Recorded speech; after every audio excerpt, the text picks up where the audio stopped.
Have you ever heard of a name that's known to billions of people, but almost no one actually knows how to say it? It sounds impossible, right?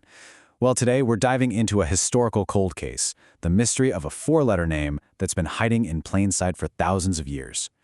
Our investigation starts right now. So, let's start with the central question. What is the personal name of God?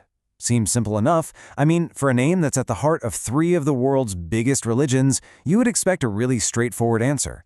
But that's exactly where this mystery begins. And here is our first big clue. Billions of people worship the God of Abraham, right? But think about it. They almost never use a personal name. Christians usually say the Lord. Jewish people will use Adonai, which literally means my Lord. And Muslims use Allah, which means the God. You see the pattern here? These are all titles, not the personal name we're looking for. And this is where it gets really strange. This is the central paradox of the whole case. The Hebrew Bible itself, right there in the book of Exodus, says this name should be remembered forever. And yet, here we are. We can still pronounce the names of ancient Egyptian gods like Ra or Amun, no problem. But this name, written in Hebrew as YHWH, has basically vanished from common speech. How on earth does a name that's meant to be eternal just get lost? Okay, so to solve this, we're going to have to become linguistic detectives. Our first stop is to search for clues that are hidden right inside the language of the Bible itself. So the key here is something that scholars call theophoric names. It's a fancy term, but the idea is simple. These are names that actually contain a little piece of a god's name. You can think of them like linguistic fossils, perfectly preserving ancient sounds that have otherwise totally disappeared from how we speak. And what's so amazing is just how consistent these little fossils are. So take the name Jonathan. The prefix Yeho seems to point right to the beginning of the divine name. Now look at a name like Elijah or Netanyahu. That suffix, Yah, points to a shortened form. Over and over again, biblical names either start with Yeho or they end with Yah, and that gives us our first really solid clues about how this lost name was probably pronounced. So linguistic clues are a fantastic start, but we want more, right? We want physical proof. So now let's see what happens when we start looking at the hard evidence that's literally etched in stone. This is just incredible. Look at these tiny little silver scrolls. They date all the way back to around 600 BCE, and they're the oldest surviving biblical texts ever found. And inscribed right on them, clear as day, is the name YHW. This is just definitive proof that the name was being written down and used in personal worship centuries before our oldest complete manuscripts of the Bible.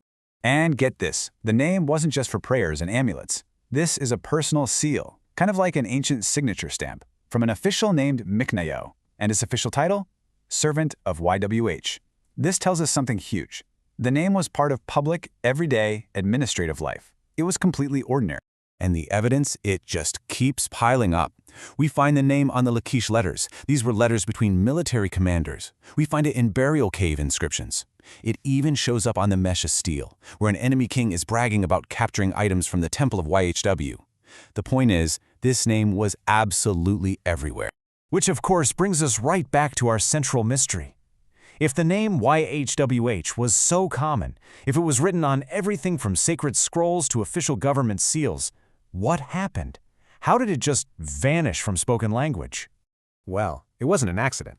It turns out it was a deliberate, gradual process. Sometime around the 2nd century BCE, a tradition started to emerge to avoid saying the name out loud, probably out of extreme reverence or maybe a fear of misusing it. And then, this practice got set in stone when Jewish scholars who were translating the Bible into Greek systematically replaced YHW with Kyrios, which is just the Greek word for Lord.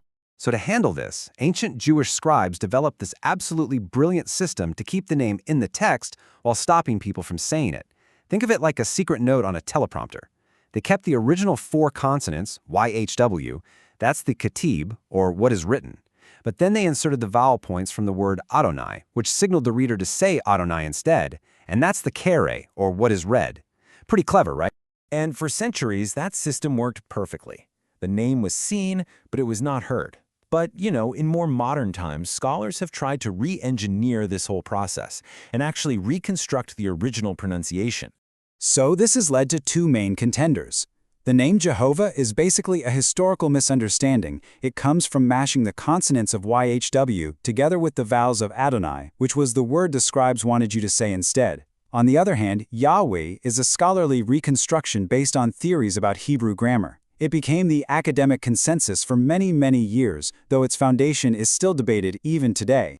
But what if I told you this entire debate is based on trying to reconstruct the name from inside the biblical tradition? What if the oldest clue we have wasn't in the Bible at all? What if it was carved in stone by a completely different civilization centuries and centuries earlier? This final piece of evidence is it's a game changer. The date for this clue is, honestly, it's just astonishing. We're talking about 1380 BCE. Now, to put that into perspective, that is centuries before King David even ruled Israel, and it's almost 800 years before those little silver scrolls we looked at earlier. Okay, here it is. In a temple that was built by the Egyptian pharaoh Amenhotep III, way down in modern-day Sudan, there's an inscription. And on that inscription is a list of various nomadic groups, and one of them is identified as being from the land of the Shasu of YHWA. So the Shazu were nomads from the region of Canaan. And what is absolutely groundbreaking here is that the Egyptians, one of the world's great superpowers at the time, they identified this specific group of people by the name of the god they worshipped. This is the oldest confirmed non-biblical reference to YHW ever discovered. And this quote from one of our sources really it puts it all into perspective. How is it possible that Mesha, an enemy Moabite king in 840 BCE, knew a name that was vocalized so similarly to the one written down by an Egyptian pharaoh 500 years before him? It just points to a long, continuous history for this name that goes way, way back, long before much of the Bible was even written down. And so, that leaves us with one final, provocative question. If the oldest evidence we have for this name is carved on an Egyptian temple wall in a foreign land, was the name ever truly lost, or was it simply set aside, forgotten by so many, but waiting there in plain sight all along?